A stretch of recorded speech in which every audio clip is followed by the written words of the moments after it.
Imo photographer. Madam Deo. Well done.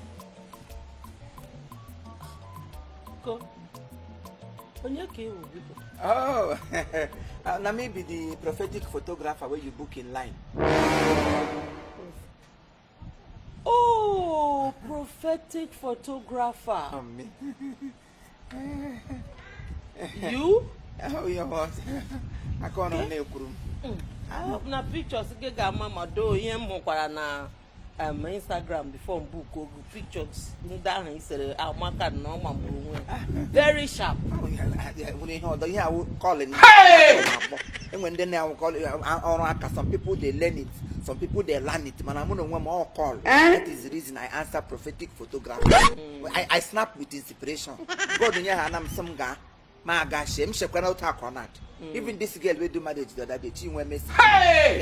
There is nothing you cannot do. Practical maker. Oh, there is. Go. Come on, photo ni load me banku white marriage here. Traditional marriage you make court wa hamre. Okay. I'm saying he need be hu na medium. Gisere hani. Wa ma isa kata motive register na court akaja. Ke mboro court tinye gebam marriage ehunu ko okon marriage na atom photo la enwe bedo nyam shire marriage ha gbasa. Bia biko. Ya ukwana na ise nke momo menwu. Okay. Awu okom na egu na manu na acha no. Money like a morning star. We are. What in the way you go patra? You say tag photo will go wiggle in my computers. Hichashi Humoroka, Jotashagi Hugo. Woo! In a bum kita on Humbro. I would see how you edge me again experiment. I would say who go walking while your mother can go bend. And maybe some of them, which country? USA, Kainaga. USA, Kenya. I choose to grab I got USA, I 100 US, come sugar 99. She have for 2 numbers. Was one them buzzing the one you good for them. I hold catching a criminal. Photo man, my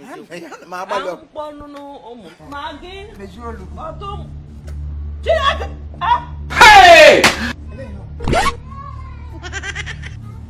What can boomer? Hey, Apomo. Oh. And I'm walking away. What? Okay, the cat. Okay, you're wrong. Maybe I got some honey.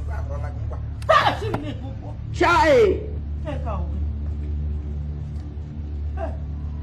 I want them in a second photo call camera. What photo mogo? How about them? Ibe kule! All for them, she is okay when a lawyer did remote. What then? I need for Magia. What no gun of that? I has.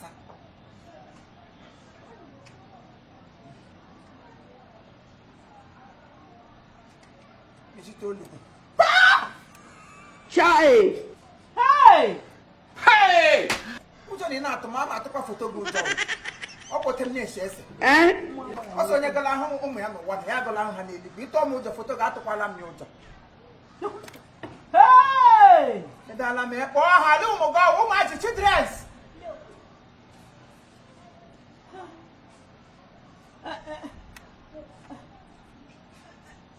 Maggie? Because for that woman, they go, okay, say picture, because she will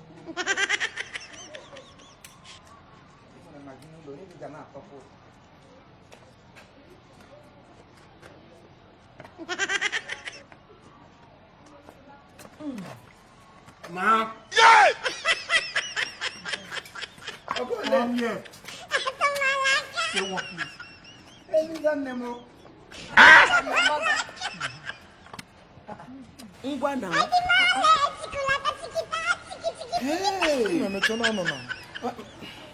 Come on, see, we here they come. You want to record him, no logo. You get to resemble me for your house. Okay, I'll make it start. See, listen. I hear no lump keep really call picture keep very say. Not be say at the laugh waiting day your house. So, man, from what I see here. Young Pashiti, hey, catching a criminal now. Here no agha no n'ụlọ. So here ka echere echepụrụ ndị ọcha. You won't carry all these things enter America. Onye ga-enye gị akwụkwọ. You are fired. Mike. Chai. Sị me shege ejikwa sọ ọmụnwa lekwe deny ga ahụ na mi ahụma. Ka ịhụrụ deny visa on. Lekwe ha. 1 2 3 4.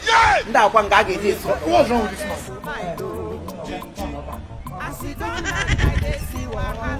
Hey!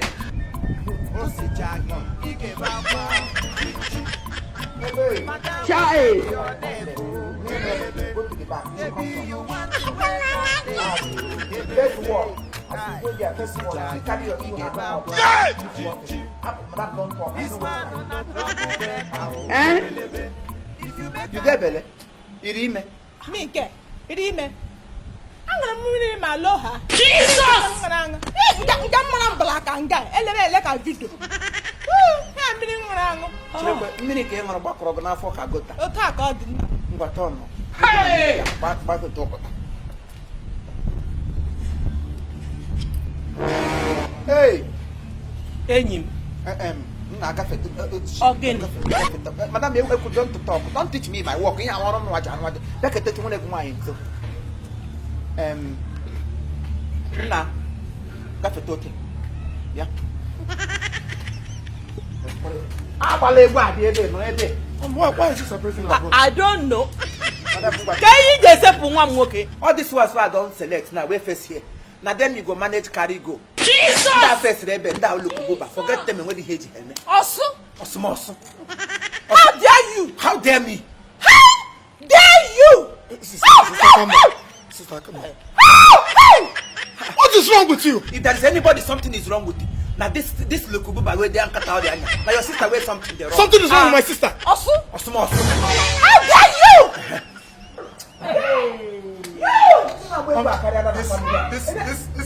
This man needs to be taught a lesson. Yes. This man is. Remove that.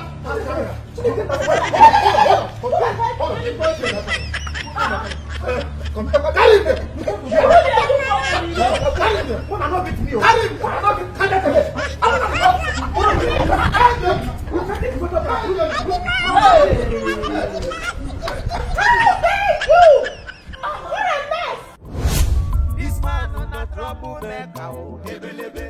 If you make a verse, him go shout.